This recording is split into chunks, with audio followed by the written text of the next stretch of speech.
잠깐 같이 기도드리겠습니다.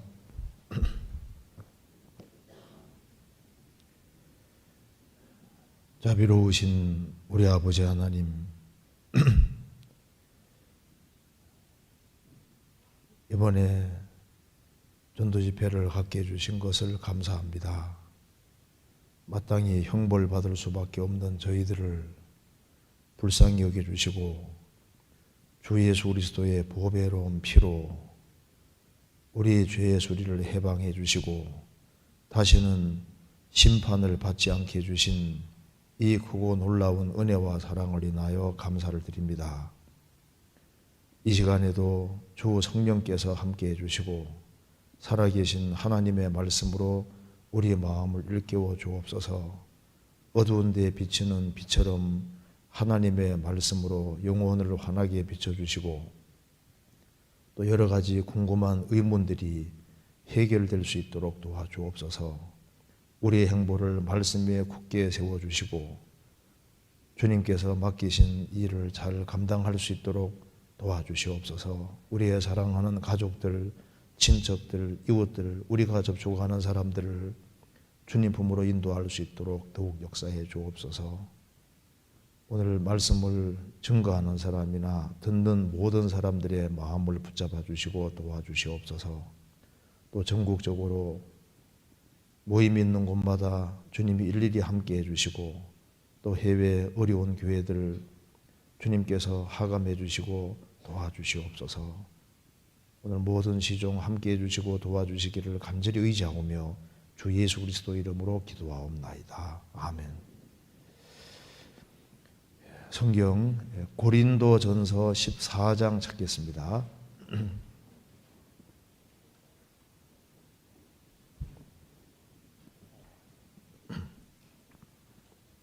14장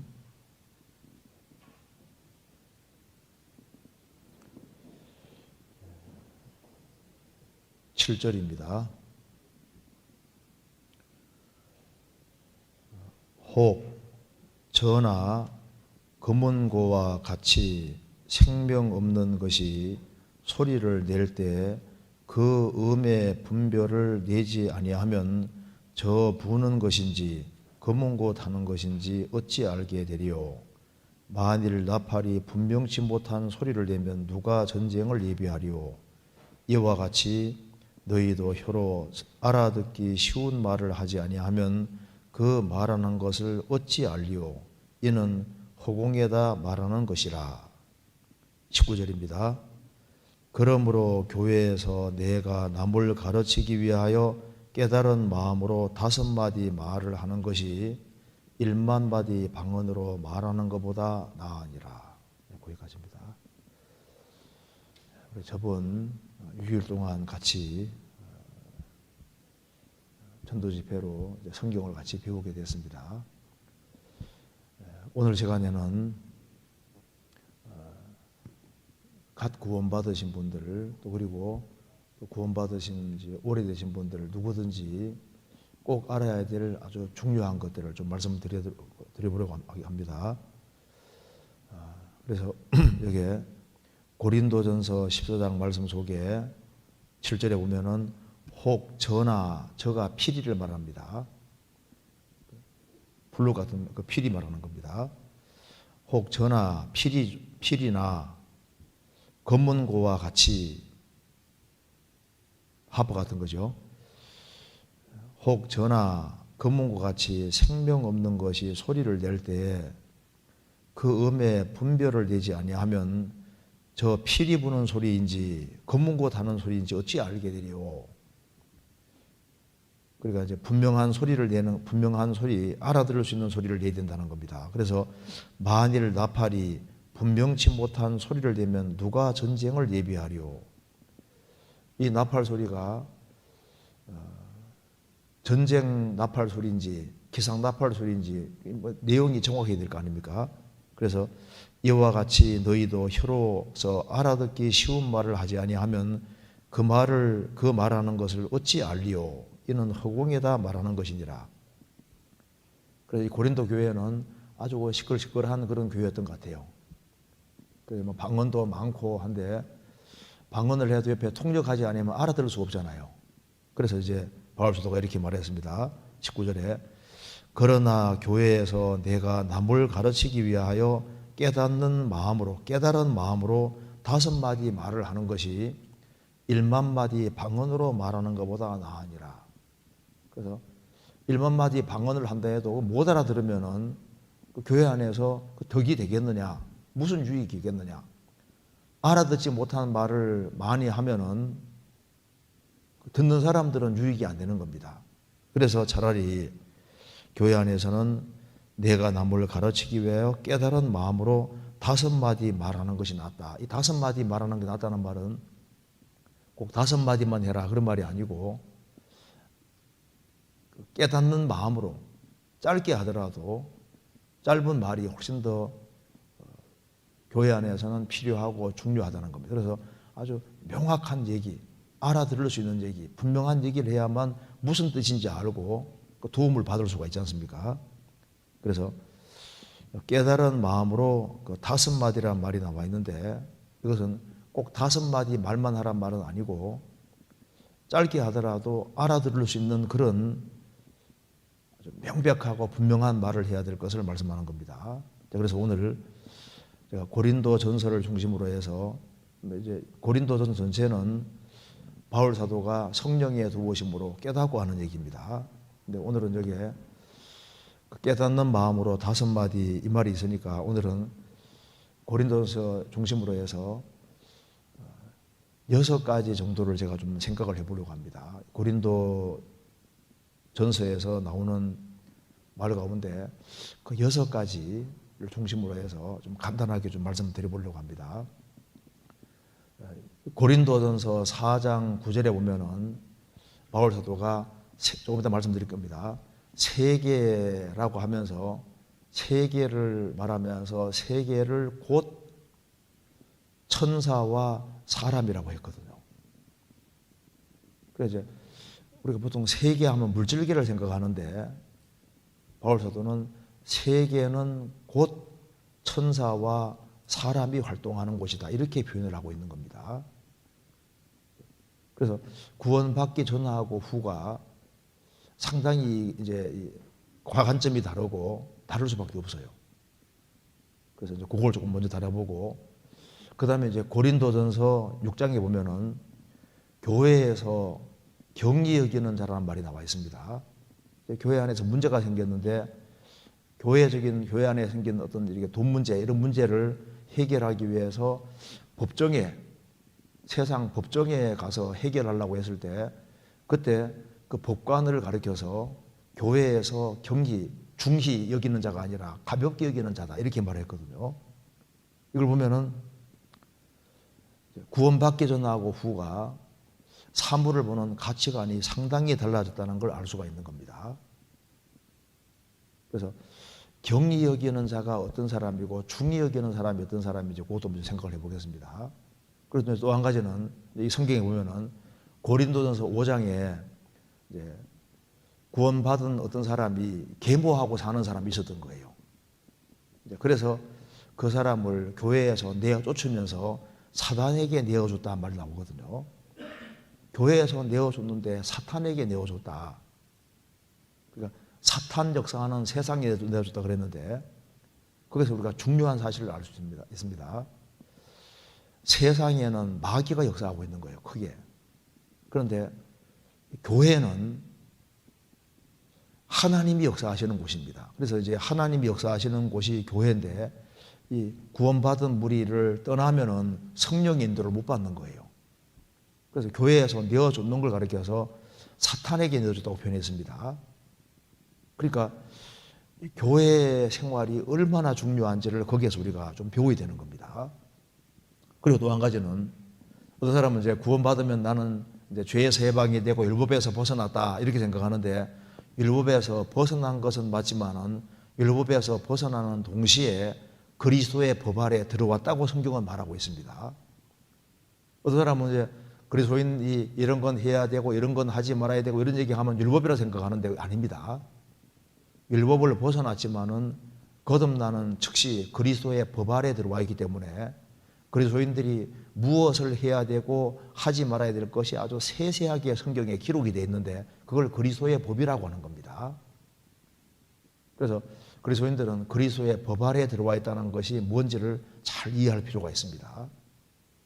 그리고 이제 고린도 전서 10장에 보면은 출애굽한 이스라엘 백성들이 엎드러진 죄들을 쭉 얘기를 하면서 그 4가지 죄가 나와 있는데 그리스도인들이 아주 빈번하게 아주 쉽게 범하는 죄가 있거든요. 그게 이제 원망하고 불평하는 죄인데 이스라엘도 거의 그것 때문에 엎드러진 거예요. 그래서 이 거듭나고 난 이후에 원망하고 불평하는 것이 이게 마귀 타켓이 되고 그 사람이 신앙적으로 넘어지는 아주 중요한 길이 된다는 걸 깨달을 필요가 있는 겁니다. 그리고 이제 고린도 교회는 문제가 많은 교회지 않습니까?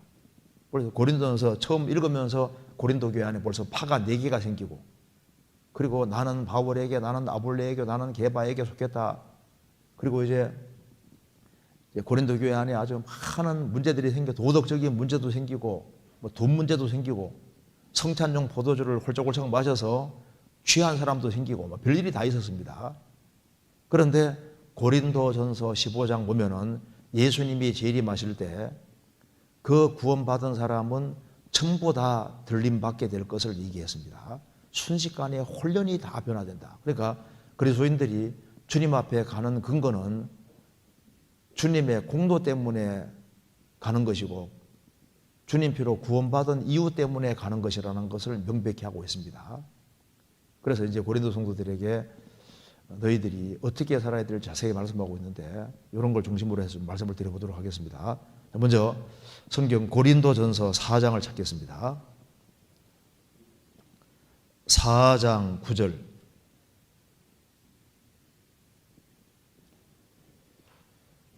내가 생각건대 하나님이 사도인 우리를 죽이기로 작정한 자 같이 미말에 두셨음에 우리는 세계 곧 천사와 사람에게 구경거리가 되었노라.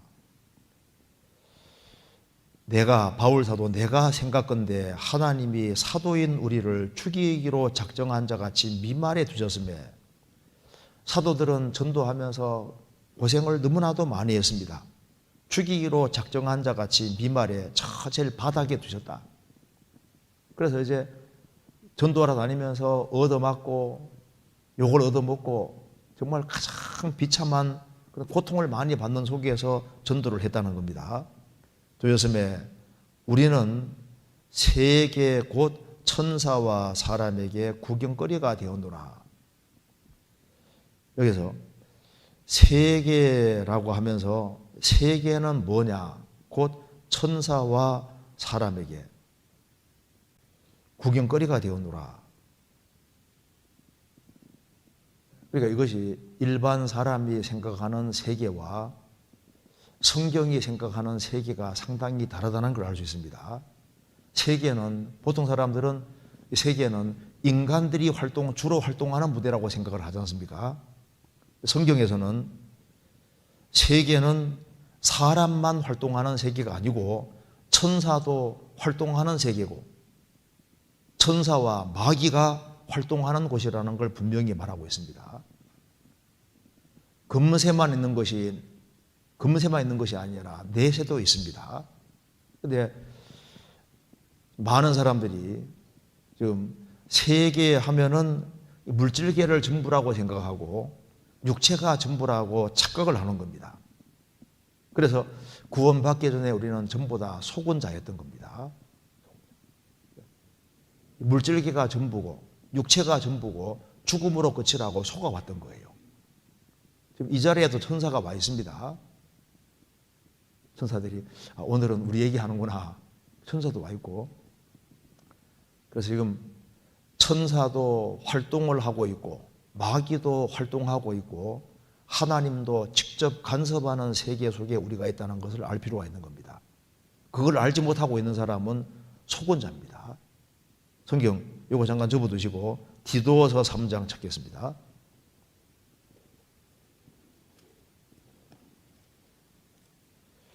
디도서 3장 3절.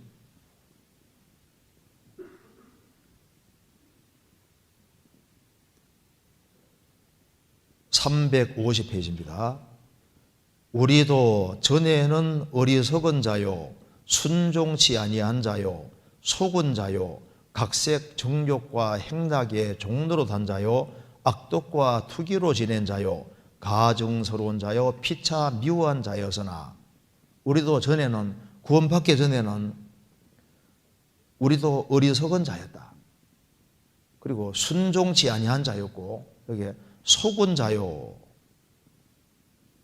구원받기 전에 우리는 아주 폭속은 자입니다. 마귀에게 완전히 폭속았던 거예요.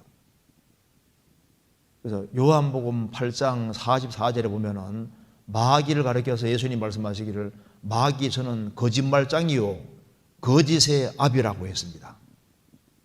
마귀는 거짓말을 할 때마다 제 것으로 말하나니 마귀는 거짓말이 제 것입니다. 마귀가 참말하면은 거짓말이고 마귀는 거짓말하면 참말하는 거예요.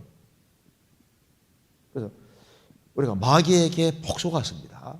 그리고 세상의 잘못된 사상들에 속아왔던 겁니다. 하나님이 없다는 무신론 사상에 속아왔습니다. 그렇잖아요. 진화론에 폭속아왔던 거예요. 금세가 전부라는 현세주의에 속아왔습니다. 또 주변 사람들의 말에 속아왔습니다. 때로는 부모님도 자녀를 속이거든요. 뭐니 해도 뭐니가 최고다. 금세가 전부고 세상에서 성공해야 되고 그렇게 교육을 많이 받아왔습니다. 또 때로는 세상 친구들에게 속임을 당했습니다. 우리도 전에는 속은 자요. 지금 현대인들이 아주 폭속고 있는 겁니다. 세계 하면은 눈에 보이는 물질계가 전부라고 생각을 하고 육체가 전부라고 속고 있는 겁니다. 그래서 가장 많이 배우는 시대지만 가장 무식한 시대가 우리 시대입니다. 여호와를 경외하는 것이 지식의 근본이라고 했는데 하나님을 모르니까 그렇게 하나님 모르면은 가장 무식한 사람인 거예요. 물질이 전부다. 그 정말 무식한 소리입니다. 어리석은 자는 그 마음에 이르기를 하나님이 없다도다. 하나님 없다고 하는 사람은 정말 어리석은 사람이고 무식하고 속은 사람이 되는 겁니다. 물고기가 물속에 살잖아요. 그런데 그 아가미 호흡한다는 거 아시잖아요. 아가미로 물이 샥 들어오는데 산소만 싹 받아들이고 물은 그대로 내보냅니다. 물속에 산소가 다 들어있으니까 아가미 통해서 산소를 싹 받아들이잖아요. 그러니까 물속에 살 수 있도록 설계가 되어 있는데 아가미만 딱 보더라도 그게 설계되어 있는 거예요. 우리는 공기 중에 허파로 이제 이렇게 폐로 이제 다 이제 허파 폐로 호흡하지 않습니까? 우리가 이제 공기를 받아들이는데 물고기만 하나 보더라도 이게 물속에 살도록 설계되어 있고 아가미만 보더라도 이게 설계하고 만들어진 것을 왜 모르겠습니까? 근데 우리는 생을 살아가는 가운데 무신론에 속고 진화론에 폭속았습니다. 눈에 보이는 것은 잠깐이요 눈에 보이지 않는 것은 영원함이니라. 이 물질계는 결국은 없어지는 것이기 때문에 눈에 보이는 것은 잠깐입니다. 눈에 보이지 않는 것이 영원하고 더 실제적인 거예요.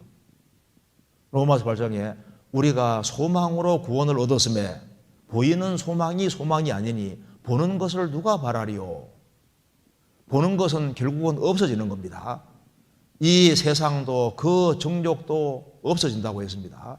예수님 말씀하시기를 천지는 없어지겠으나 우리가 보고 있는 이 하늘과 땅은 없어지는 것이기 때문에 진정한 소망이 아니다 그 말입니다. 만일 우리가 보지 못하는 것을 바라면 참음으로 기다릴지니라. 우리는 보지 못하는 것을 바라는 사람인 거예요. 그래서 세계는 인간만 활동하는 것이 아니고 세계 곧 천사와 사람이라고 했습니다. 이 세계는 천사들이 활동하고 있는 세계, 인간만 다니는 것이 아니라 천사들도 아주 분주하고 바쁘게 다니는 세계인 거예요. 성경 시편 103편입니다.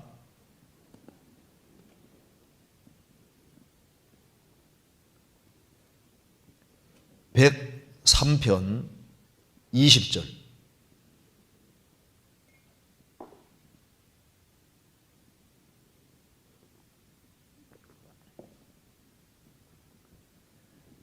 능력이 있어 여호와의 말씀을 이루며 그 말씀의 소리를 듣는 너희 천사여, 여호와를 송축하라.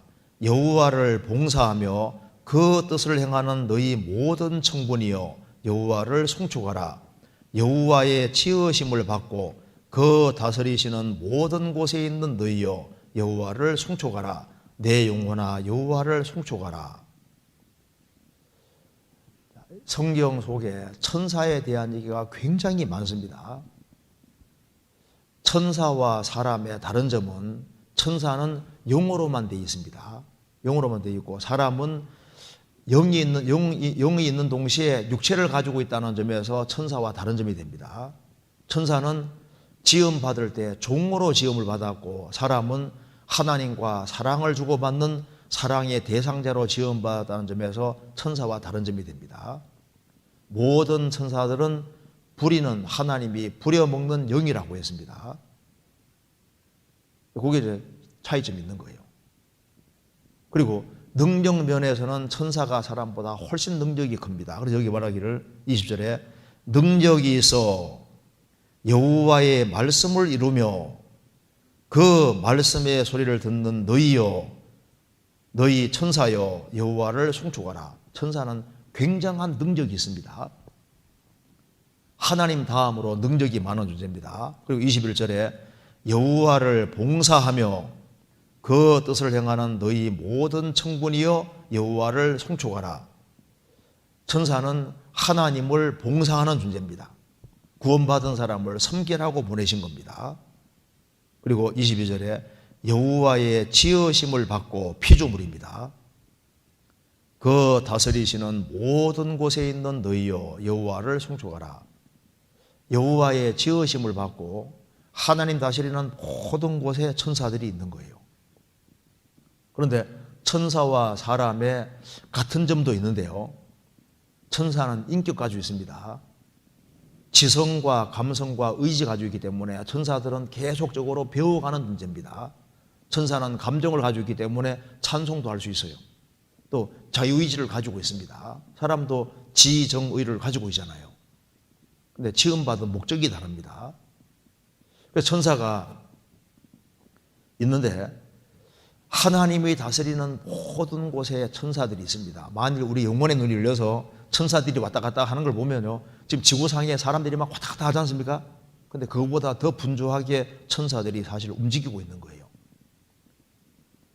천사들은 히브리서 1장 14절에서 모든 천사들은 부리는 영으로서, 하나님이 부려먹는 영으로서 구원 얻을 후사들을 위하여 섬기라고 보내심이 아니뇨, 영혼이 구원함을 얻고 몸까지 구원될 사람을 섬기라고 보내신 것이다. 그래서 구원받은 사람 배후에는 천사들이 있습니다. 성경 한번 보시겠습니다. 마태복음 18장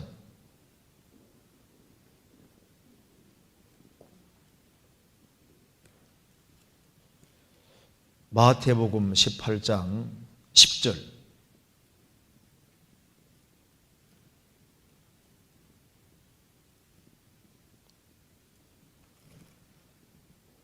제가 읽겠습니다. 삼가 이 소자 중에 하나도 없인 여기지 말라. 너희에게 말하노니 저희 천사들이 하늘에서 하늘에 계신 내 아버지 얼굴을 항상 배웁느니라. 삼가 이 소자, 이 구원받은 소자 중에 하나도 없인 여기지 말라. 너희에게 말하노니 저희 천사들이, 복수로 되어 있죠.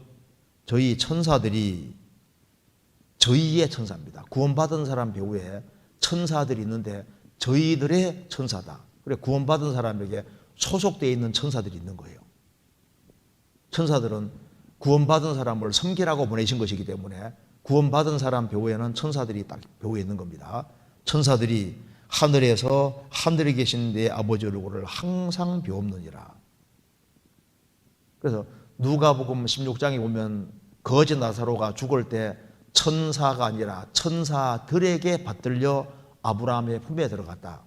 단수가 아니고 복수입니다. 천사들이. 그러니까 여기 저희 천사들, 구원받은 사람 배후에 천사들이 있고, 구원받은 사람이 죽으면 천사들이 모시고 주님 있는 곳에 데려가는 겁니다. 천사들이 있는 거예요. 그래서 이제 천사들은 복음을 전하는 건 아니지만은 복음 전도하는 것을 간접적으로 돕는 것이 맞습니다. 그래서 이 고넬료를 하나님께서 구원의 길로 인도할 때 천사를 보내서 베드로를 청해라 그러지 않습니까? 그래서 직접 복음을 전해준 분은 베드로 사도지만은 천사가 간접 역할을 했습니다.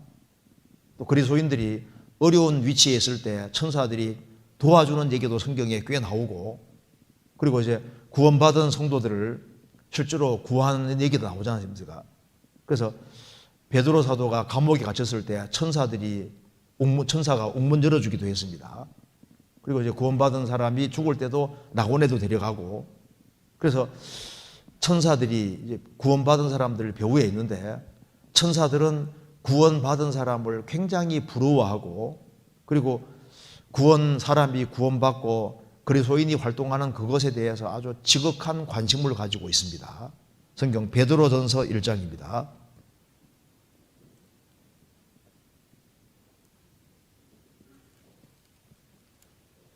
베드로전서 1장 12절.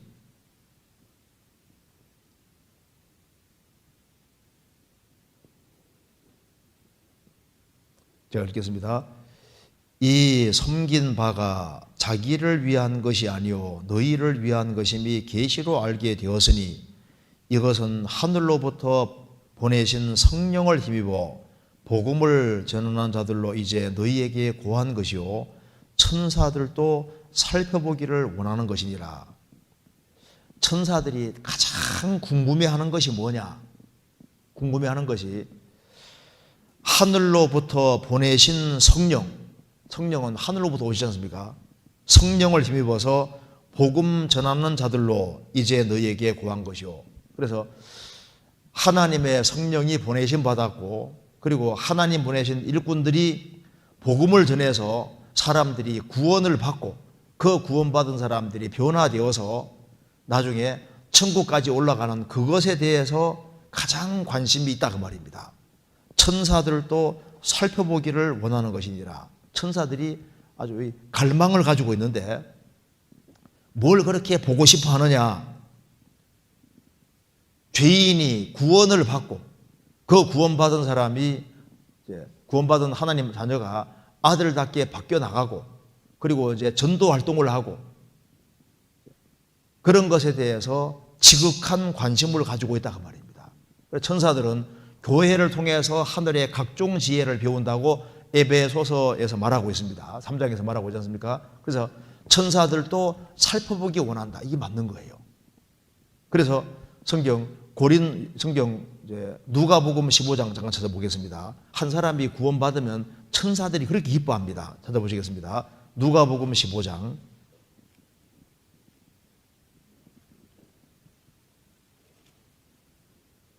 15장 10절.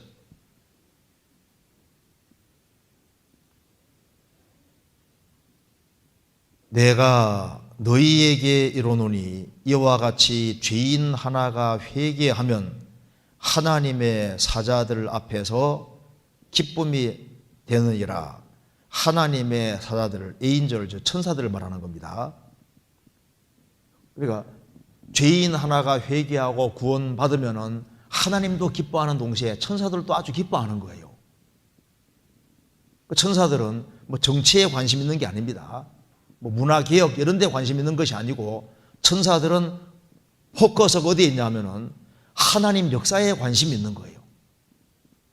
그래서 죄인이 하나님의 아들이 되고 그 하나님의 아들들이 하나가 되어서 주의 역사를 나타낼 때 그걸 보고 기뻐한다 그 말입니다. 천사들은 구원받은 사람을 섬기라고 보내신 것이기 때문에 한 사람 한 사람이 구원받을 때마다 자기들의 주인들이 태어나고 있기 때문에 그것에 대해서 지극한 관심을 가지고 있는 겁니다. 우리 초등학교 시절에 담임 선생님이 누가 될까 굉장히 매년마다 궁금했거든요. 좋은 선생님이 되면 한해 편안하잖아요.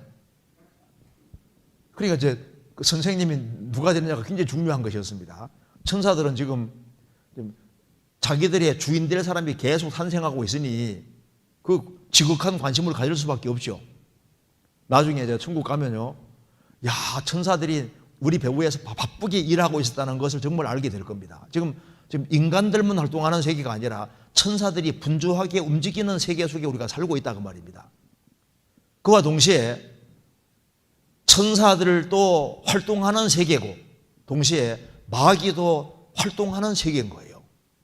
그래서 성경 에베소서 2장 보면은 공중의 권세 잡은 자를 따랐으니 곧 지금 불순종의 아들들 가운데 역사하는 영이라. 구원 안 받은 사람 배후에서 역사하는 일하고 있는 마귀가 배후에 있다 그 말입니다. 에베소서 6장에는 하늘에 있는 악의 영들에게 대함이라. 하늘에 악령들이 있는 거예요. 예수님을 시험한 마귀입니다. 구원받은 사람 시험하지 않겠습니까? 주교 누문에도 우리를 시험에 들게 하지 마옵시고 다만 악에서 악한 자에게서 구하옵소서. 악한 자 마귀가 있는 겁니다. 그리고 이제 성경 베드로전서 5장에 근신하라 깨어라 너희 대적 마귀가 우는 사자같이 두루다니며 삼킬 자를 찾나니. 마귀가 두루두루 다니고 있는 세상에 지금 살고 있는 거예요.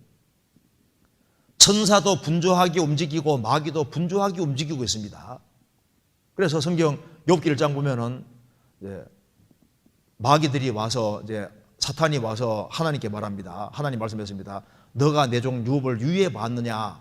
그같이 순전한 사람 없다. 너 어디 있다 왔냐 하니까 여기저기 다니다가 왔다고 했지 않습니까?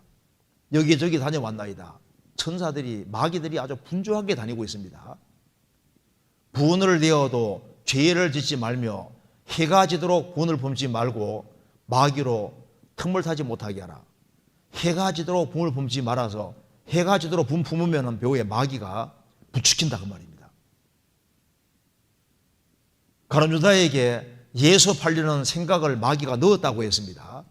가룟 유다에게 마귀가 들어갔다고 성경에 되어 있잖아요. 그 마귀가 배후에 있는 거예요.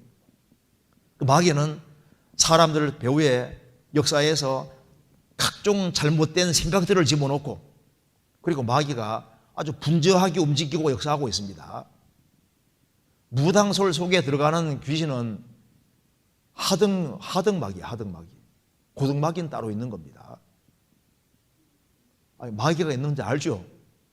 악령들이 정말 있습니다. 그 사람들은 뭐 설마 악령이 있으려고 있어요. 제가 간단한 얘기 하나 해드릴까요? 여기 이제 남자 무당 한 분이 이제 우리 공주 수양관에 붙잡혀 와서 이제 집회를 듣게 됐습니다. 그런데 이분은 무당이니까 성경이 귀에 안 들어오죠. 그런데 이제 전도집회 말씀을 들어도 뭐 하나도 안 들어오는 거예요. 그런데 우연히 이제 앉아 있는데 한 목사님이 이제 한 사람을 상담을 하면서 마가복음 5장 이야기를 해주는 겁니다. 어떤 사람에게 많은 귀신, 군대 귀신 들어갔습니다.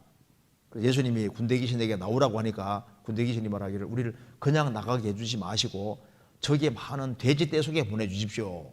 예수님이 가라 하시니까 귀신들이 몽땅 나와서 2,000마리 되는 돼지 속에 싹 들어가서 몰살하는 장면이 나옵니다. 그런데 그 얘기를 들으면서 이 무당이 가슴이 철컥 내려앉더래요.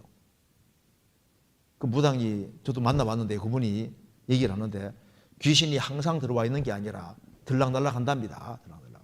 근데 그때 공주 수양관에서는 이렇게 밖에 나가 있는 상태였답니다. 성경에 나오지 않습니까? 한 귀신 나갔는데 7귀신 들어오는 얘기 나오지 않습니까? 7귀신 들어오는 얘기 나오지 않습니까? 실제입니다. 귀신이 있는 거예요. 그래서 이분이 그 귀신들이 나와서 돼지떼 속에 들어가는 이야기를 듣고서 충격을 받은 거예요.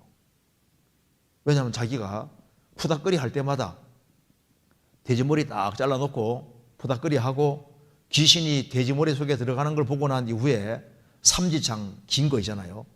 그걸 모든 사람 보는 앞에서 딱 머리를 찍어서 딱 세우면 무조건 선다는 거예요. 그냥은 안 선답니다.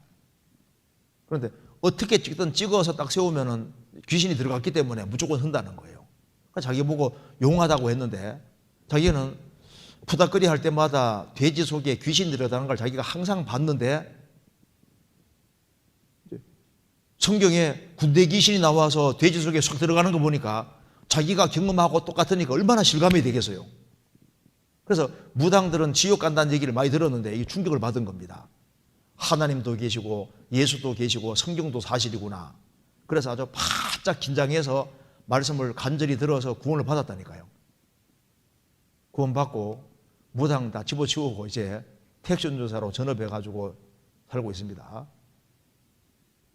그러니까 진짜 귀신이 있어요. 근데 그런 무당 속에 들어가는 귀신은 하등 귀신인데 악령이라는 게 있다니까요. 그래서 지금 우리가 이 사는 세계는 인간들만 있는 세계가 아니고 천사도 활동을 하고 마귀도 활동하는 그 세계 속에 살고 있고 사람은 육체만 있는 것이 아니라 육체만 있는 게 아니라 하나님의 형상대로 지음받은 훨씬 더 중요한 영혼을 가지고 있는 존재다 그 말입니다. 그래서 영혼이 있는 줄을 모르면 속고 있는 거예요. 헬런 켈러는 태어난 지 얼마 안 되어서 보지도 못하고 듣지도 못하고 말하지도 못하는 삼중고에 시달립니다. 그런데 나중에 앤 셜리반의 도움으로 글도 쓰고 구음도 하고 다른 사람 다 대화도 하게끔 됐지 않습니까? 창작 활동도 하고. 왜 그것이 가능하냐 하면은 보지도 듣지도 말하지도 못하는 그 여자가 어떻게 해서 이렇게 창작 활동도 다 하고 글도 쓰고 다 할 수 있냐 그 말입니다. 육체만 있다면 그건 불가능한 거예요.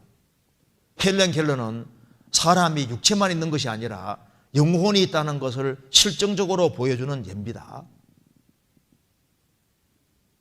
그래서 육체만 있는 것이 아니라 육체 밖에 나가는 영혼이라는 게 정말 있고, 그래서 금세만 있는 것이 아니라 내세도 있는 세계 속에 우리가 살고 있는 거예요.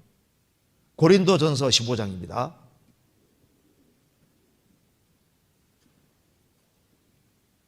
(15장) 19절.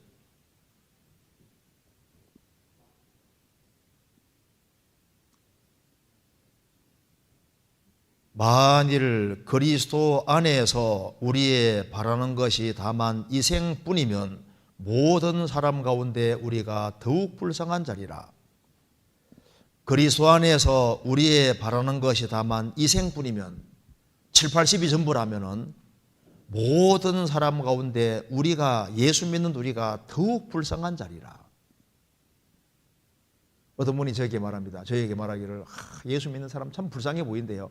왜 그래 불쌍해 보이냐 하니까 우리들은 주일날 마음대로 놀러 다니고 마음대로 행동하는데 예수 믿는 사람들은 매 주일마다 성경 붙잡고 뭐 예배한답시고 교회당 왔다 갔다 하고 그러니까 얼매에 사는 것처럼 보이니까 답답해 보인다는 거예요. 불쌍해 보인대요. 그래서 제가 얘기했습니다. 그럼 예수님 말씀하시기를 수고하고 무거운 짐진 자들아 다 내게로 오라. 내가 너희를 더욱 답답하게 하리라. 그렇게 말 안 했잖아요. 내가 너희를 쉬게 하리라. 예수 믿는 게 얼마나 좋은지를 몰라서 그런 거예요. 그리고 또 제가 이곳을 읽어드렸습니다. 그리스도 안에서 우리의 바라는 것이 다만 이 생뿐이면 모든 사람 가운데 우리가 더욱 불쌍한 자리라. 이거 읽어드리니까 이분이 말을 못하는 거예요. 이 생뿐이라면은 그렇죠. 이 생만 있는 것이 아니라 내생이 있고 내세가 있고 금세는 잠깐이고 내세는 영원한 거지 않습니까? 영원한 내세와 영원한 축복이 있다 그 말입니다. 그래서 지금 일반 사람들은 500년 후를 생각할 수 없잖아요. 5,000년 후를 생각할 수 없는데 그리스도인들은 영원을 꿈꾸는 사람들입니다. 거듭난 사람은 영원한 생명을 얻었고 하나님처럼 되어서 천국에서 영원히 살 확실한 소망이 있는 거예요. 그래서 구원을 받은 사람이 가장 행복한 사람인 겁니다. 이런 얘기 들어보셨는지 모르겠습니다. 하루살이와 나비가 하루 재미좋게 놀았답니다. 나비가 날아가면서 말합니다. 하루살이야 내일 보자 하니까 오래 살다 보니 별소리 다 듣겠네. 내일이 뭔데? 또 나비하고 제비하고 1년 동안 재미좋게 놀아답니다. 제비가 이제 강남으로 날아가면서 이제 추운 겨울이니까 남쪽 나라로 내려가면서 우리 내년에 보자 하니까 나비가 오래 살다 보니 별소리 다 듣겠네. 내년이 뭔데? 나비는 내년이 없잖아요. 많은 사람들이 금세가 전부라 생각하는데 아닙니다. 영원한 내세가 있는 거예요. 성경 시편 17편입니다. 시편 17편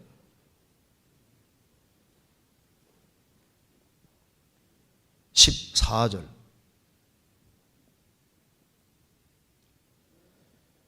여호와여, 금생에서 저희 분깃을 받은 세상 사람에게서 나를 주의 손으로 구하소서. 그는 주의 제물로 배를 채우심을 입고 자녀로 만족하고 그 남은 산업을 그 어린 아이들에게 유전하는 자니이다. 나는 의로운 중에 주의 얼굴을 보리니 깨를 때 주의 형상으로 만족하리이다. 다윗의 기도입니다. 여호와여, 금생에서 저희 분깃을 받은 세상 사람에게서 나를 주의 손으로 구별시켜 주십시오. 그는 주의 제물로 배를 채우심을 입고 자녀로 만족하고 그 남은 산업을 어린 아이들에게 유전하는 자입니다. 세상 사람들은 목적이 뭐냐면 금세가 전부라고 생각하니까 돈을 열심히 벌어서 자기 배를 채우심을 입고 자녀 잘 키우는 것으로 만족하고 최대한 돈을 많이 벌어서 자식 덜 고생시키기 위해서 재산을 많이 넘겨주는 그 재미로 산다 그 말입니다. 나는 의로운 중에 주의 얼굴을 보리니 깨를 때에 주의 형상으로 만족하리이다. 깨를 때가 부활할 때를 말하는 겁니다. 부활할 때 주님처럼 되어서 주님과 함께 영원히 살 그 소망으로 사는 거니까 금생만 있는 게 아니라 내생이 있는 거예요. 그래서 세계는 천사가 활동하는 곳이고 마귀가 활동하는 것이고 하나님이 활동하시는 곳이다 그 말입니다. 그래서 이사야 66장에 하늘은 나의 보좌요 땅은 나의 발등상이니라. 땅이 나의 발등상이라는 게 무슨 말입니까? 하나님의 발이 주로 활동하는 곳이 지구다 그 말입니다. 하나님은 하늘에만 계시는 것이 아니라 땅은 하나님의 발등상입니다. 발등상은 발 올려놓은 곳인데 그 말은 발만 올려놓는다는 얘기가 아니라 하나님의 발이 바쁘게 다니는 곳이다 그 말입니다. 이 지구는 하나님이 다니시는 곳입니다. 그래서 그 옛날에 아브라함에게 하나님이 직접 방문하시잖아요. 야복강에서 야곱과 씨름하신 분도 예수님입니다. 기도원에게 나타나신 분도 예수님입니다. 구약시대 때도 주님이 계속 방문하신 곳이 바로 지구인 거예요. 사드락 메삭 아벳노고가 풀무불에 들어갈 때도 그때 3명을 던졌는데 1명 더 있었죠. 예수님입니다. 구약시대 때도 예수님이 계속 지구상에 다녀가셨고 이제 2000년 전에 예수님이 성육신 하실 때 육신 입고 이 세상에 진짜 들어오신 겁니다. 천하 대빌로 실제로 들어와서 주님이 이스라엘 땅에 3년 반 동안 역사하신 단임 지구는 발등상인 거예요. 지금도 주님은 지구상에 역사를 하고 계시고 하나님이 활동하는 무대가 바로 이 지구다 그 말입니다. 그 사람은 영혼 몸이 있으니까 눈에 보이는 오간 통해서 바깥 세계를 인식하고 혼이 있으니까 자기가 누군지를 인식하고 영이 있으니까 눈에 보이지 않는 영적인 세계도 이해할 수 있게끔 만들어져 있는 겁니다. 그래서 배후에 하나님도 활동하는 세계이기 때문에 그래서 이제 우리가 알아야 될 것이다 그 말입니다. 이 세계는 인간만 있는 곳이 아니고 천사도 다니고 마귀도 다니고 하나님도 활동하는 무대이기 때문에 이 세상에서 크리스찬들은 하나님의 도우심을 받고 눈에 보이지 않는 것에 도움을 받을 수 있는 사람들인 거예요. 그래서 사방이 완전히 막혀도 열린 세계이기 때문에 하나님의 간섭이 내 인생 속에 있을 수 있는 세계라는 걸 알아야 되는 겁니다. 시편 18편입니다.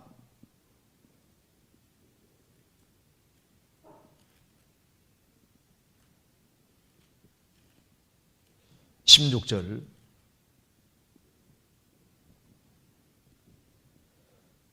저가 18편 16절 저가 위의 서문에서 나를 취하시며 많은 물에서 나를 건져내시도다.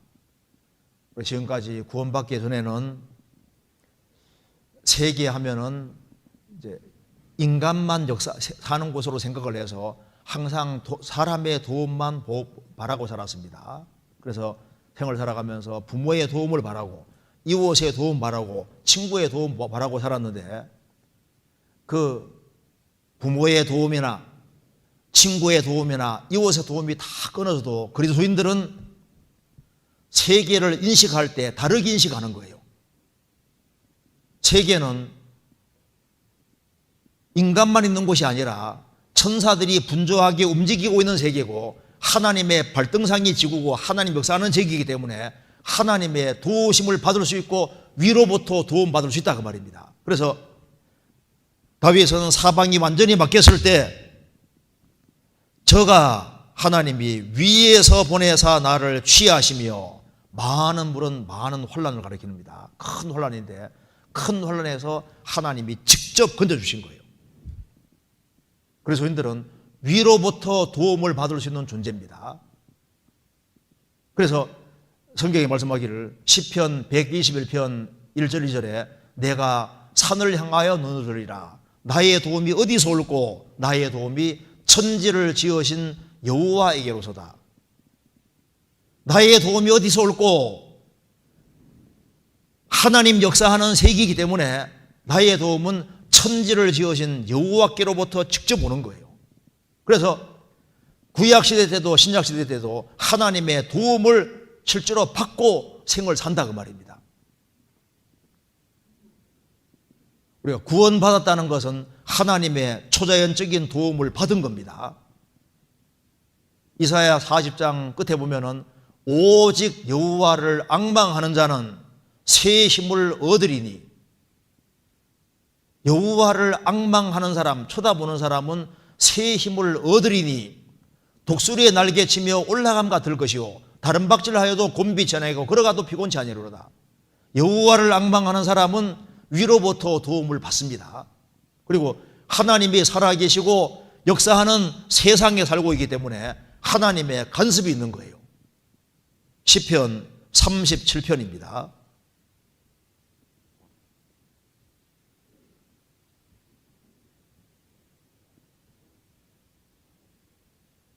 (5절) 4절부터 제가 읽겠습니다. 또 여호와를 기뻐하라. 저가 내 마음의 소원을 이루어 주시리로다. 너의 길을 여호와께 맡기라. 저를 의지하면 저가 이루시고 내 의를 빛같이 나타내시며 내 공의를 정오의 빛같이 하시리로다. 하나님을 기뻐하라. 저가 내 마음의 소원을 이루어 주시리로다. 너의 장래를 너의 길을 여호와께 맡겨라. 저를 의지하면 저가 이루시고 내 의를 빛같이 내 공의를 정오의 한낮에 아주 빛같이 영광스럽게 하실 것이다. 지구는 이 세상은 인간만 사는 세계가 아닙니다.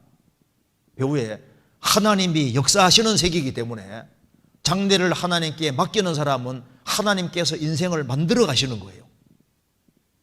하나님은 만사에 직접 지금도 개입하시는 분입니다.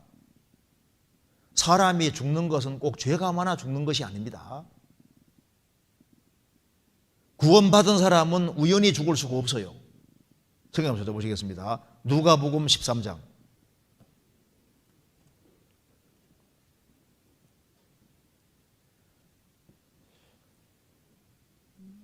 누가복음 13장 1절입니다. 그때 마침 두어 사람이 와서 빌라도가 어떤 갈릴리 사람들의 피를 저희의 제물에 섞은 일로 예수께 고하니 대답하여 가라사대 너희는 이 갈릴리 사람들이 이같이 해 받음으로써 모든 갈릴리 사람보다 죄가 더 있는 줄 아느냐? 너희에게로는 아니라 너희도 만일 회개치 아니하면 다 이와 같이 망하리라. 또 실로암에서 망대가 무너져 치어 죽은 18사람이 예루살렘에 거한 모든 사람보다 죄가 더 있는 줄 아느냐? 너희에게로는이 아니라 너희도 만일 회개에 차내면 다 이와 같이 망하리라. 여기에 빌라도라는 사람이 이제 여기에 갈릴리 사람들이 이제 여기에 이 당시에 하나님께 드리는 제물에다가 하나님께 제물을 드렸는데 빌라도가 어떤 갈릴리 사람들을 죽였습니다. 그래서 이제 그 피가 이 제물에 뭐 튀었는지 어떻게 된지 몰라도 이제 이 하나님께 드리는 제물에 섞여버린 겁니다. 그래서 빌라도가 이런 나쁜 짓을 했다고 예수님께 얘기하는 겁니다. 그리고 예수님 말씀하시기를 너희는 이 갈릴리 사람들이 이같이 해 받음으로써 이렇게 갑자기 죽게 됐다고 말이면 죽게 됨으로써 모든 갈릴리 사람보다 죄가 더 있는 줄 아느냐? 빌라도 칼에 맞아 죽은 사람이 갈릴리 모든 사람보다 죄가 더 많아 죽은 줄 아느냐? 아니라고 했습니다. 왜 죽게 됐느냐? 하필이면 빌라도 옆에서 죽은 거예요. 구원받지 아니한 사람은 언제든지 죽을 가능성이 있습니다. 그런데 저 사람만 불쌍하게 죽었다 생각하지 말고 그걸 보고 배워야 된다는 겁니다. 너희도 회개치 않으면 다 이와 같이 망할 것이다. 또 실로암에서 망대가 무너져 치어 죽은 18사람이 실로암에서 망대가 갑자기 무너져서 18명이 치어 죽임 당했습니다. 그럼 그 사람들이 예루살렘에 거한 모든 사람보다 죄가 더 있는 줄 아느냐? 아닙니다. 하필이면 그 자리에 있어가지고 갑자기 죽게 된 거예요.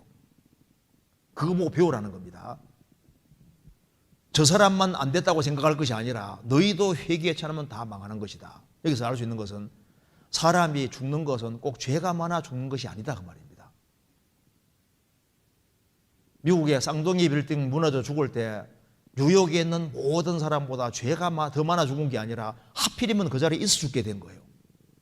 구원받지 아니한 사람은 언제든지 죽을 가능성이 있는 겁니다. 성경 전도서 9장입니다.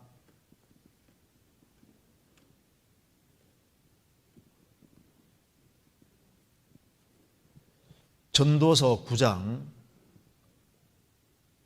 11절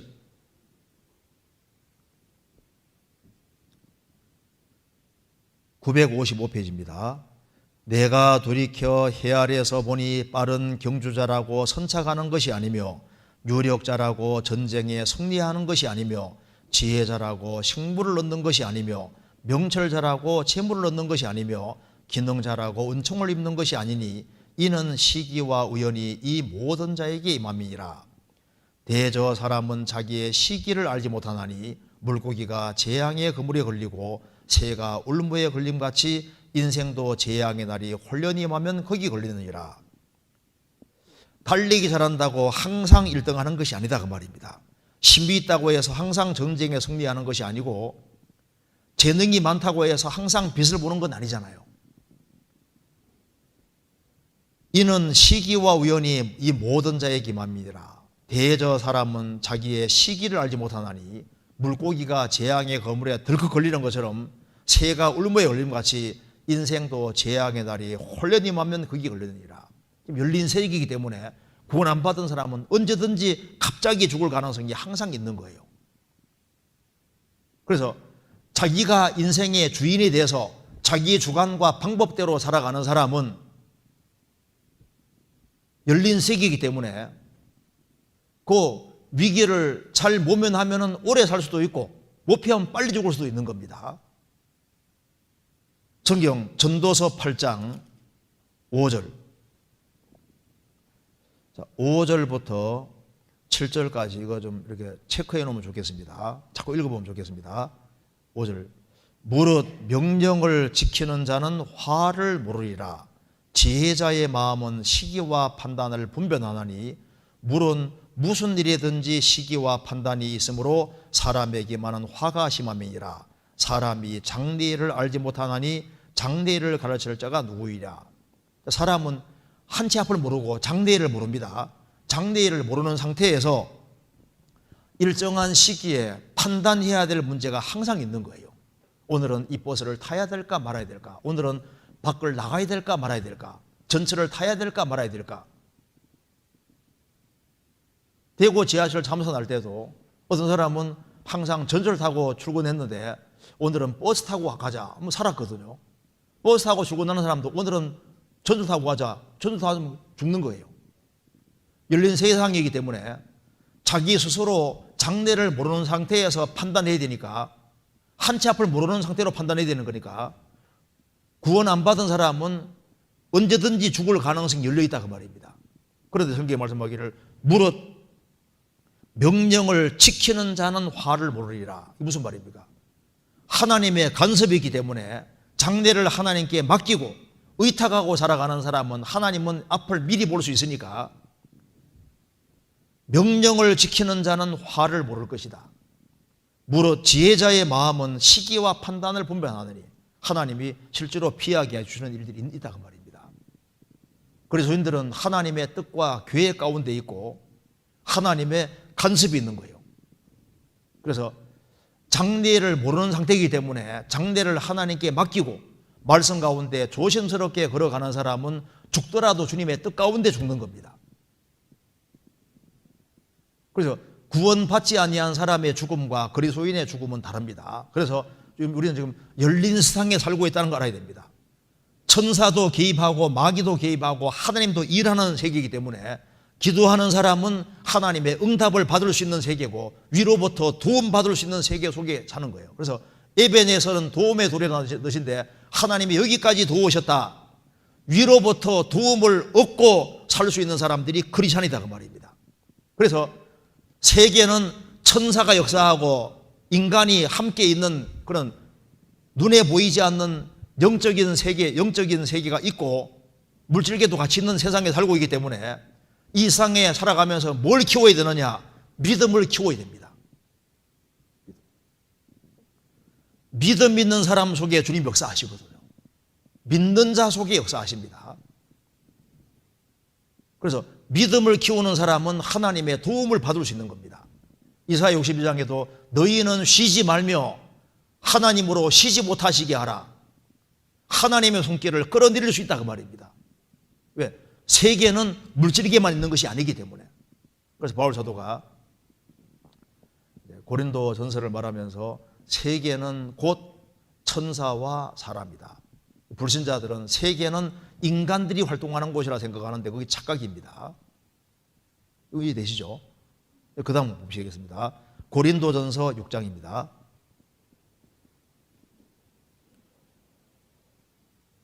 6장 4절.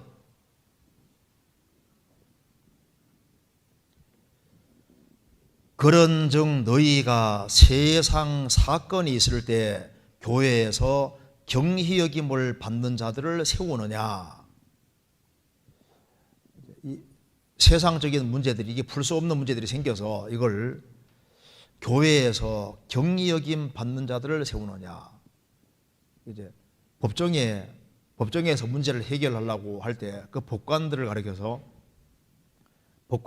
말하기를 세상에서 경히 여기는 자들이라고 했습니다. 그럼 여기에 교회에서 경히 여김을 받는 자들, 그 재판하는 사람들이 어떻게 해서 교회에서 가볍게 여기는 사람일까요? 이것이 바로 가치관의 차이를 보여주는 겁니다. 구원받기 전에 우리는 어떤 사람들을 중히 여겼습니까? 뭐 대통령, 뭐 장관, 이 사람은 재벌이래, 뭐 판사래, 의사래, 그리고 이제 정치가 막 국회의원이 돼 뭐 이렇게 하면요, 뭐 보통 이제 중하게 생각을 했지 않습니까? 그런데 구원을 받으면은 가치관이 싹 바뀐다 그 말입니다. 누구든지 그리스도 안에 있으면 새로운 피조물이라. 이전 것은 지나갔으니 보라 새 것이 되었다. 구원받고 나면은 우리가 사람을 육체대로 알지 않는다고 했습니다. 우리가 그리스도도 육체대로 알았는데 이제는 육체대로 알지 않는다. 육체대로 알면 예수님은 그냥 목수의 아들인 거예요. 초라하게 생겼습니다. 말은 땅에 나온 줄기니까 못이 없잖아요. 그런데 구원받고 나면은 예수님은 원더풀 놀라운 분이고 모사고 지혜자고 전능하신 하나님이라는 걸 알 수 있지 않습니까? 우리가 이제는 아무도 육체대로 알지 않는다. 이제 구원을 받고 나면은 불신자들은 교회에서 정히 가볍게 여기는 자가 되고 실제로 중히 여기는 사람들이 따로 있다 그 말입니다. 그래서 성경 이사야 49장에 보면은 나는 여호와의 보시기에 존귀한 자라 나의 하나님이 나의 힘이 되셨도다. 거기에서는 그게 예수님 가리키는 겁니다. 나는 여호와 보시기에 존귀한 자라. 그리고 예수님 통해서 구원받은 사람은 예수님 안에 있기 때문에 구원받은 사람도 존귀한 자가 되는 거예요. 아담 갈비뼈에서 하와가 나왔습니다. 아담 뭐라 했습니까? 이는 내 뼈 중에 뼈 살 중에 살이라고 했습니다. 예수님으로 말미암아 구원받은 사람들, 주님이 구원받은 사람을 뼈 중에 뼈, 살 중에 살로 간주하시는 거예요. 그래서 누가 중히 여김 받는 자들이냐? 구원을 받고 나면은 땅에 있는 성도가 존귀한 사람이고 성도를 중히 여기는 거예요. 그렇지 않습니까? 이 세상에서 아무리 유명세를 탄다 할지라도 세상에서 중히 여김 받는다 할지라도 그건 잠깐이기 때문에 그게 아무것도 아니라는 걸 알게 되는 거예요. 교회에서는 무엇을 중히 여길까요? 구원을 확실히 받은 사람, 신앙생활 멋지게 하는 사람들, 그런 사람들을 중히 여기는 거예요. 그렇지 않습니까? 성경 시편 16편입니다.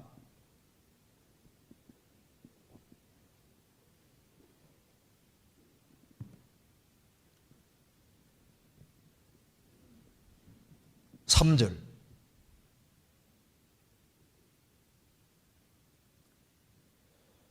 땅에 있는 성도는 존귀한 자니 나의 모든 즐거움이 저희에게도다. 땅에 있는 성도는 존귀한 자니, 구원을 받은 사람은 정말 존귀하고 중한 존재입니다. 그가 구원을 받았다는 것은 하나님이 그 사람을 하나님의 아들로 그리스도의 신부로 받아들였다는 얘기니까 성도가 얼마나 존귀한 겁니까? 주님 피로 값주고 사신받은 사람만큼 존귀한 존재는 없는 거예요. 땅에 있는, 그래서 다윗은 말했습니다. 땅에 있는 성도는 존귀한 자니 나의 모든 즐거움이 저에게도다. 빌립보서 2장 찾겠습니다.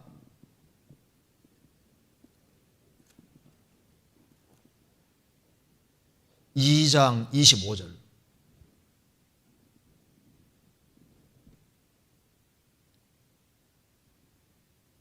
그러나 에바브라 디도를 너희에게 보내는 것이 필요한 줄로 생각하노니 그는 나의 형제요 함께 수고하고 함께 군사된 자요 너희 사자로 나의 쓸 것을 돕는 자라.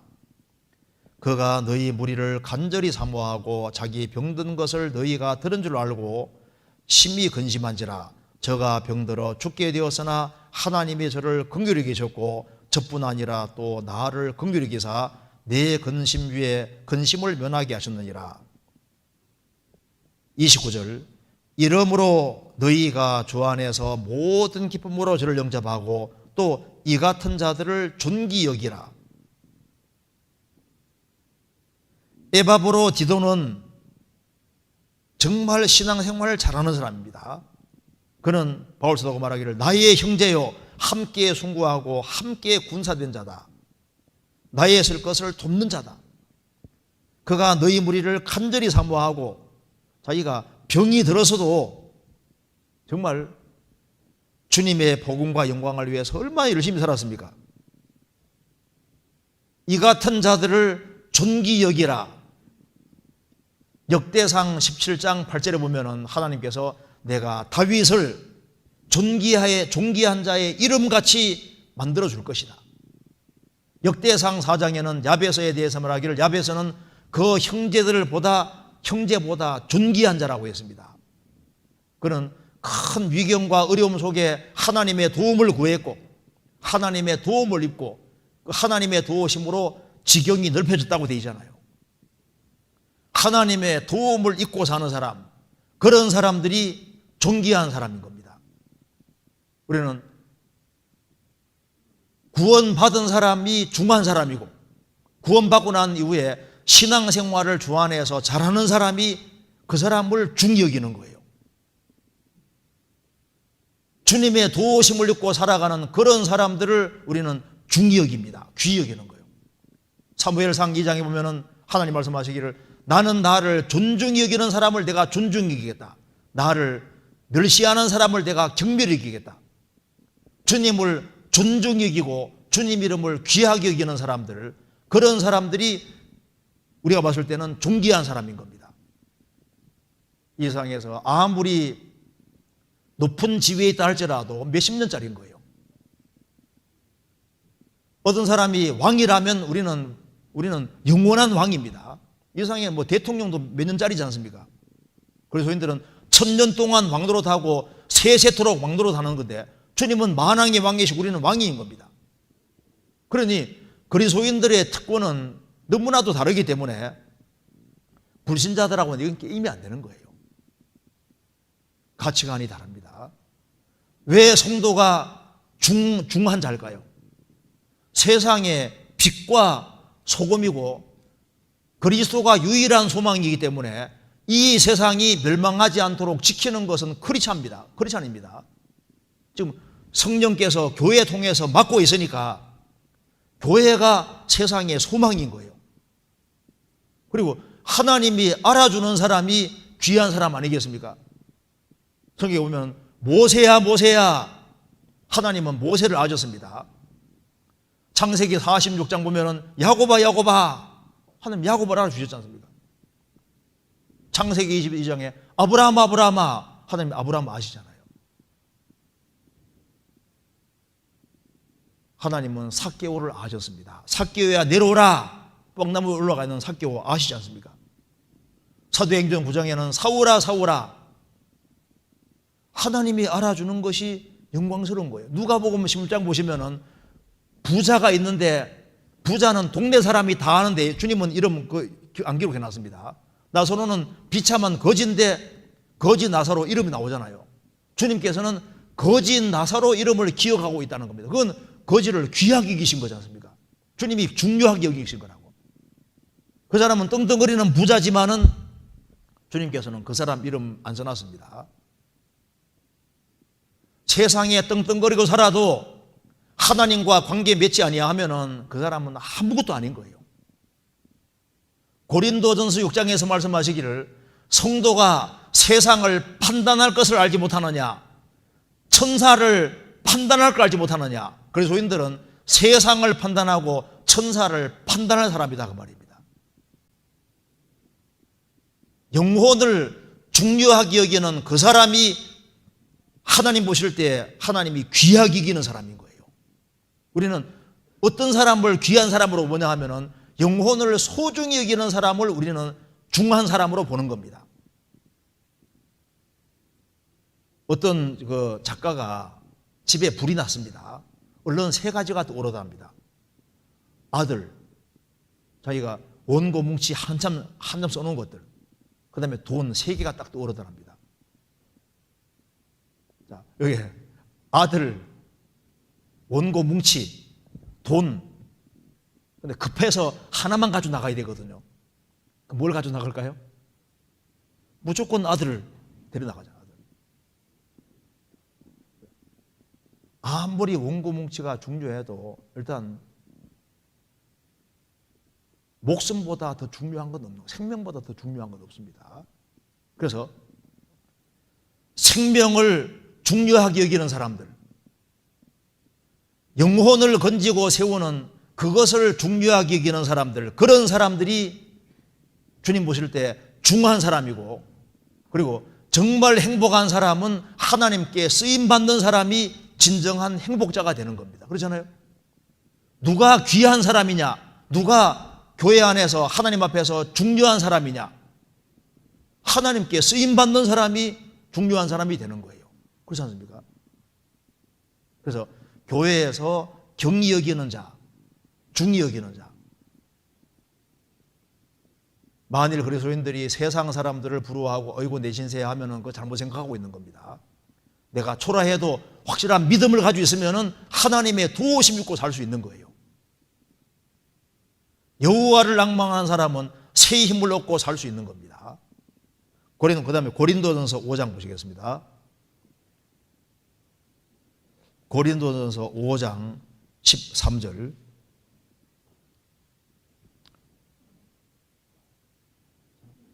(5장 5절부터) 보겠습니다. 5장 5절. 고린도전서 5장 5절. 이런 자를 사단에게 내어 주었으니 이는 육신은 멸하고 영은 주 예수의 날에 구원을 얻게 하려 함이라. 여기 5장 1절에 너희 중에 심지어 음행이 있다함을 들으니 이런 음행은 이방인 중에라도 없는 것이라. 누가 그 아비의 아내를 취하였다나도다. 계모를 취해 살고 있는 거예요. 그래서 이런 자를 사단에게 내어주었으니 이는 육신은 멸하고 영은 주 예수의 날에 구원을 얻게 하려 함이니라. 그 사탄에게 내어줬다는 말이 무슨 말이냐 하면 13절에 외인들은 하나님이 판단하시려니와 이 악한 사람은 너희 중에서 내어쫓으라. 너희 중에서 내어쫓는 것이 사탄에게 내어주는 거다 그 말입니다. 그럼 이것을 봐요. 그러면 여기 너희 중에와 너희 중에서 내어쫓는 것 차이를, 너희 중에서 내어쫓는 것은 사탄에게 내어주는 거라 그러죠. 그러니까 그러면 이게 너희 중이라는 말이 이게 굉장히 중요한 말이라는 걸 알 수 있다고 말입니다.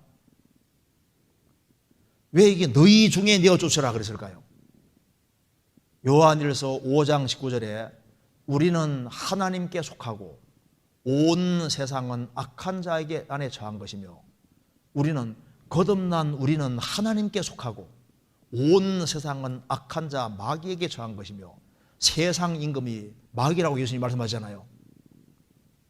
너희 중에와 너희 중에서 내어쫓을 때 사탄에게 내어둔다는 말은 사탄 역사하는 세상에 내쫓아 버렸다 그 말입니다. 그리고 그 사람은 성령님의 인도를 받을 수 없습니다. 그리고 마귀에게 얻어서지고 고통과 징계를 받게 되는 거예요. 그런데 너희 중이라는 말이 무슨 말이냐 그 말입니다. 이게 바로 우리는 하나님께 속하고, 그러니까 그리스도인들이 모인 무리에서 내쫓아 버리는 것은 사탄 역사는 세상이 내어주는 거니까 성령 인도를 못 받는 겁니다. 그러니까 구원받고 난 이후에 너희 중이라는 것이 이게 얼마나 중요한지 알아야 되는 거예요. 너희 중이 뭐냐? 그게 바로 거듭난 그리스도인들이 모인 무리. 여기에 연결되지 아니하면은 성령님의 인도를 받을 수가 없는 겁니다. 고린도전서 3장 16절입니다. 너희가 하나님의 성전인 것과 하나님의 성령이 너희 안에 거하시는 것을 알지 못하느뇨. 누구든지 하나님의 성전을 더럽히면 하나님이 그 사람을 멸하시리라. 하나님의 성전은 거룩하니 너희도 그러하니라. 너희가 하나님의 성전인 것과 하나님의 성령이 너희 안에 거하시는 걸 알지 못하느냐. 구원받은 무리가 성전이고 하나님의 성령이 구원받은 무리 가운데 거하시고 일하시고 있는데 거기에서 내쫓으면요, 그게 바로 사탄에게 내어주는 거다. 성령 역사를 받지 못한다 그 말입니다. 그래서 고린도후서 6장에서도 말씀하기를 우리는 살아계신 하나님의 성전이라. 구원받은 무리가 성전이고 내가 저희 가운데 거하며 두루 행하여. 주님이 함께 하시면은 주님이 두루 행하시는 거예요.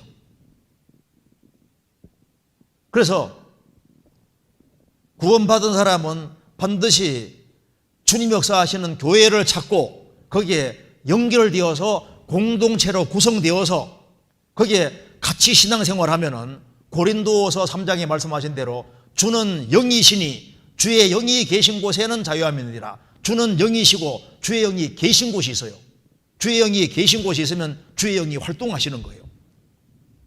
그래서 주님의 공급을 통해서 그 사람이 바꿔지는 겁니다.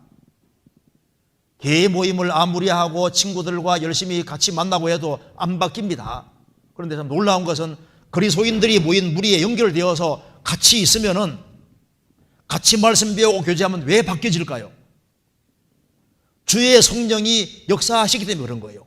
요한계시록 5장 보면은 어린 양이 일찍 죽인 것 같다고 하면서 7뿔이 있고 7눈이 있다고 했습니다. 7뿔은 힘을 가리키는 것이고 전능한 힘을 가리키는 것이고 7눈은 전지한 걸 가리키는 건데 7눈은 보내심 받은 7영이라 했습니다. 주님 눈이 가는 곳에 항상 성령이 가시는 거예요. 주님의 눈길이 어디에 머무르시냐면 구원받은 무리 가운데 항상 눈길을 쫓고 있기 때문에 주님의 눈길이 가는 곳에 성령께서 역사하시는 거예요. 그래서 요한계시록 1장 보면은 7 금초대 사이에 다니시는 이가 가라사대 7 촛대는 7 교회인데 주님이 세우신 교회 가운데 주님이 두루두루 다니시고 계시니까 거기에서 분리되면은 사탄 역사하는 곳에 가는 거예요. 그러면은 참 신기하게도 교회에 연결되지 아니하면은 이상하게 다 뺏기거든요. 어떤 사람은 구원받고 처음에 교회 가운데 연결되어 있을 때는 신령한 지혜가 많았는데 세상에 나가고 난 이후에는 그냥 막인데 싹 뺏겨서 아무것도 없어요. 주님은 7 금초대 가운데 중심에 계십니다. 그리고 그 가운데서 주님이 두루두루 다니고 계셔요. 구원받은 무리 가운데 주님이 다니고 계시고 그 얼굴은 해가 힘있게 비치는 것 같더라. 그래서 이제 구원받은 무리 가운데서 정상적으로 신앙생활하면 마음이 환하게 밝아집니다. 주님 빛을 받으니까 영혼이 밝아지게 되고 중심에 정말 감사하는 마음이 올라오게 되고 중심에서 신앙생활 잘해야 되겠다 그런 마음도 올라오고 마음에 상처받은 것도 치료가 되고 힘과 용기가 생긴다 그 말입니다. 이건 틀림없는 사실입니다. 그리고 이제 저희 사단에게 내어주었으니 너희 중에서 내어주소라. 이거 잘 생각해 보시면은 너희 중에서 내어주는다. 너희 중에서 여기에서 분리되는 것 자체가 신앙을 망치는 길이란 걸 알 수 있고 그러면 신앙생활 잘하려면 어떻게 하면 되느냐? 복잡하지 않아요. 너희 중에 구원받은 무리 가운데 적극적으로 연결되어야 되는데 그래서 주님이 머리고 교회는 몸이기 때문에 그리스도 예수 안에 사는 길이 교회 가운데 밀접하게 연결되어서 사는 겁니다. 그렇게 될 때 주님 역사를 실제로 경험하게 되는 거예요. 그 다음에 고린도전서 9장입니다.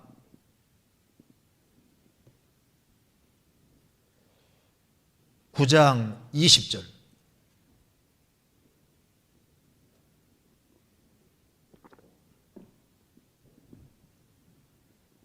내가 20절에 유대인들에게는 내가 유대인과 같이 된 것은 유대인들을 얻고자 하며 율법 아래에 있는 자들에게는 내가 율법 아래에 있지 아니하나 율법 아래에 있는 자 같이 된 것은 율법 아래에 있는 자들을 얻고자 하며 율법 없는 자에게는 내가 하나님께는 율법 없는 자가 아니요 도리어 그리스도 율법 아래에 있는 자나 율법 없는 자 같이 된 것은 율법 없는 자들을 얻고자 함이라.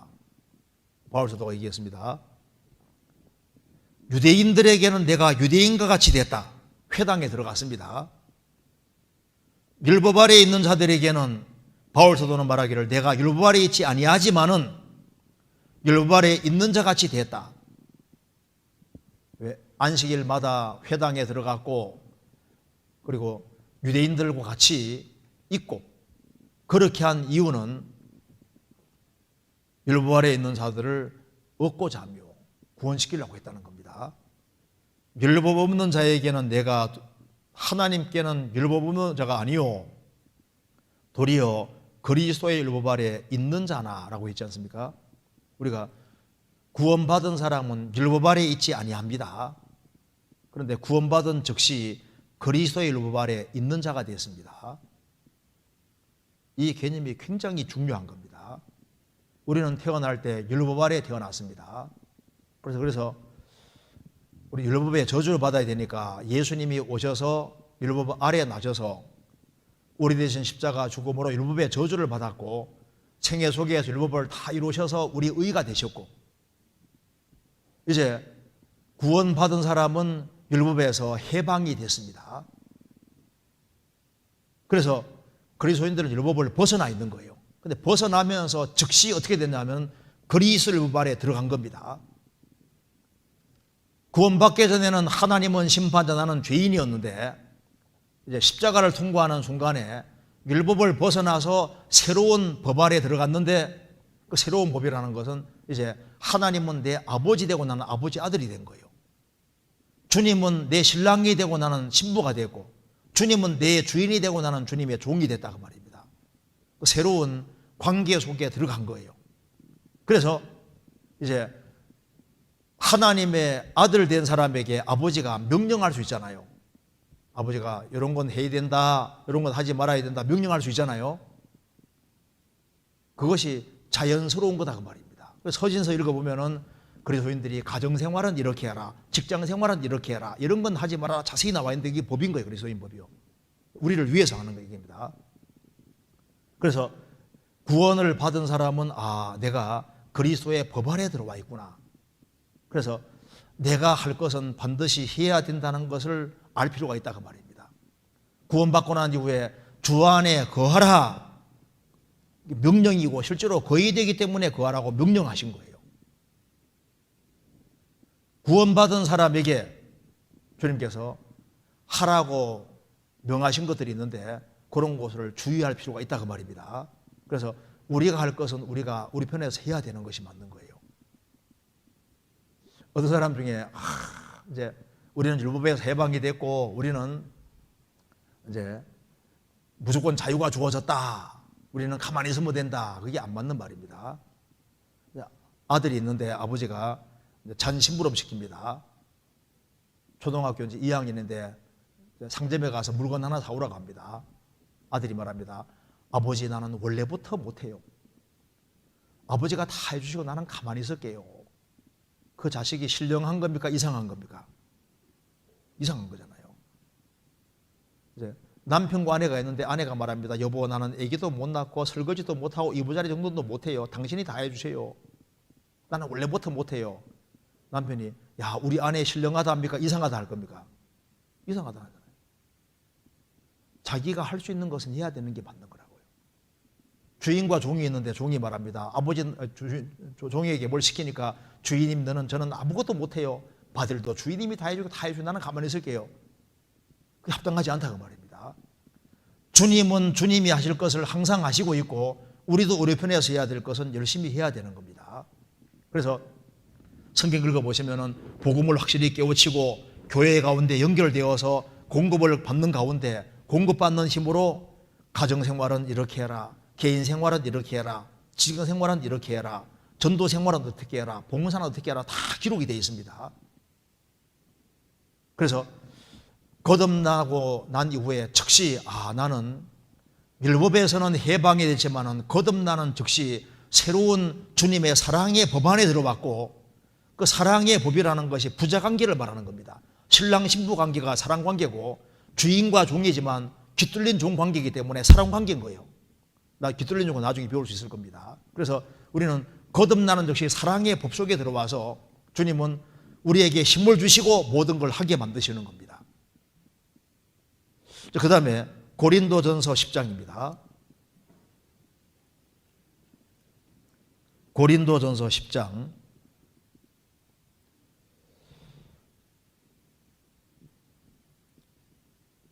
7절,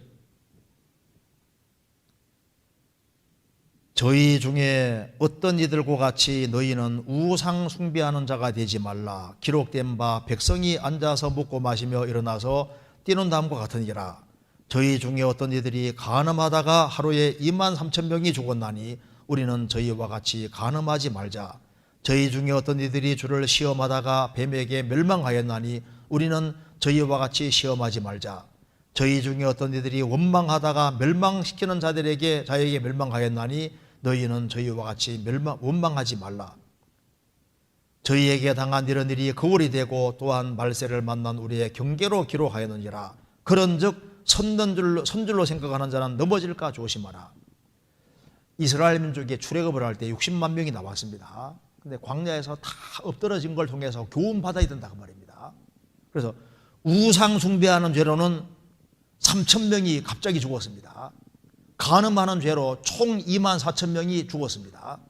그리고 주님을 시험하다가 뱀에게 아주 무척 많이 죽임 당했는데 대부분은 왜 엎드러졌느냐? 10절에 원망하다가 멸망시키는 자에게 멸망하였나니 너희는 저희와 같이 원망하지 마라. 이게 이제 일본어 번역에는 불평이라고 번역했습니다. 불평. 토들토들대고 불평하고 원망하는 이것이 이스라엘 대다수가 엎드러진 죄가 됐다고 말입니다. 우리 신앙생활 속에서 가장 간단해 보이기도 하는 그 중요한 죄가 이게 원망하는 죄, 불평하는 죄. 이것이 가장 근본적인 신앙을 넘어뜨리는 죄가 되는 겁니다. 그러니까 루터는 말하기를 나에게 맹견 3마리가 있는데 문다 그 말입니다. 첫째는 감사하지 않는 것, 두 번째는 허영, 그리고 세 번째 질투. 이 세 마리 개에게 물리는 사람은 인생이 비참해진다 그 말입니다. 감사하지 않는 마음이 있을 때 개가 물어버린다는 거예요. 허영심 있는데 물고 시기질투에 문다는 거예요. 그 엎드러지는 가장 근원적이고 근본적인 것이 바로 이게 불평, 원망, 이것이 사람을 넘어뜨리게 하는 근본적인 죄가 됩니다. 그래서 섰는 줄 생각하는 자는 넘어질까 조심하라. 그러면 안 넘어지려면 어떻게 되느냐? 원망, 불평 반대가 무엇일까요? 감사하는 마음. 그래서 그리스도인들이 신앙생활을 잘하기 위해서 모든 문제를 피하는 가장 간단한 길, 넘어지는 것을 막는 가장 간단한 길이 감사하는 거예요. 감사. 구원해 주신 거 감사하고, 내게 이런 아내, 이런 남편 주신 거 감사하고, 말썽 있는 자식 주신 것도 감사하고, 범사의 모든 일에 감사하라. 모든 일에. 모든 것이 하나님 허락 속에 있으니까 주어진 모든 일에 감사하라. 원망하는 사람은 자기 머리로 화살을 쏘는 것과 똑같은 겁니다. 자기에게 반드시 떨어지게 되어 있거든요. 그래서 감사하는 사람은 신앙에 전진할 수 있습니다. 불평하는 사람은 신앙에 후퇴하게 되어 있는 거예요. 범사에 감사하라. 이것이 모든 어려움을 피하는 길이 되는 겁니다. 그 옛날에 우리나라에 그 복음 잘 전하던 이성목 목사는 이런 얘기했습니다. 너무너무 가난하게 살았습니다. 그래서 짱대를 가지고서 우리 집을 휘젓으면 아무것도 걸리는 것이 없다고 말입니다. 뭐 장롱도 없고 아무것도 걸리는 게 없는 거예요. 가진 것이 너무 없습니다. 그런데 그는 훌륭한 전도자였잖아요. 그 당시에 한 사람 몸을 해부해서 이 사람 몸은 한 3억 환 된다고 하는 시대입니다. 저는 이래 봬도 12억 환을 굴리는 재벌이 올시다. 우리 집에 들어가서 짱대 들고 휘젓으면 아무것도 없지만은, 그렇지만 나는 대재벌이다 그 말입니다. 우리 아내 3억 환, 우리 딸 둘 3억 환, 3억 환에 6억 환이지 않습니까? 나 3억 환, 적어도 나는 12억 환을 굴리는 대재벌이다. 그래서 당당한 마음 가지고 살았습니다. 없어도 주님이 계시면 다 가지고 있는 거예요. 그래서 왜 엎드러졌느냐? 다 이 기다리고 감사한 마음을 있으면 주님이 다 채워줄 텐데 그렇게 하지 않았던 겁니다. 중심에서 정말 감사하고 살아가는 사람은 모든 어려움을 다 이길 수 있고, 그리고 신앙에서 진보할 수 있는 겁니다. 마지막으로 한 구절 보겠습니다. 고린도전서 15장.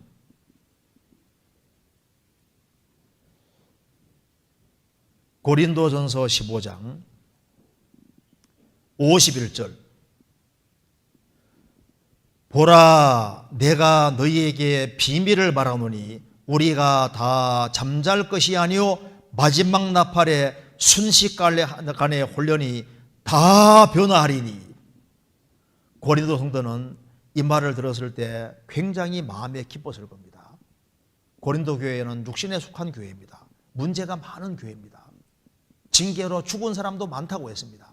그런데 예수님 모시는 그날 순식간에 혼련이 한 병도 안 빠지고 다 변화되고 다 들림 받을 것이다. 그러니까 그들이 들림 받는 근거는 그들이 행실을 바르게 했기 때문에 데려가는 것이 아니라 주님 피로 값주고 사셨기 때문에, 고린도 전서 6장에 말한 대로 너희는 너희 것이 아니라 값으로 산 것이 되었으니 주님의 것이 됐고 주님 피로 값주고 샀기 때문에 너희들이 징계로 죽었을지라도 주님께서 오시는 그날 순식간에 혼련이 다 변화될 것이다.